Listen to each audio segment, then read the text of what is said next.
نوتدونی اولین فروشگاه نوت موسیقی در ایران.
سلام دوست من، شما پیشنمایش این آموزش رو مشاهده کردید.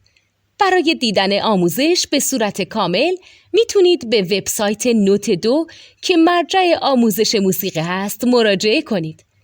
همچنین برای تهیه نوت موسیقی مرتبط با این آموزش هم میتونید به وبسایت نوتدونی که بزرگترین آرشیو نوت موسیقی در ایران هست مراجعه کنید.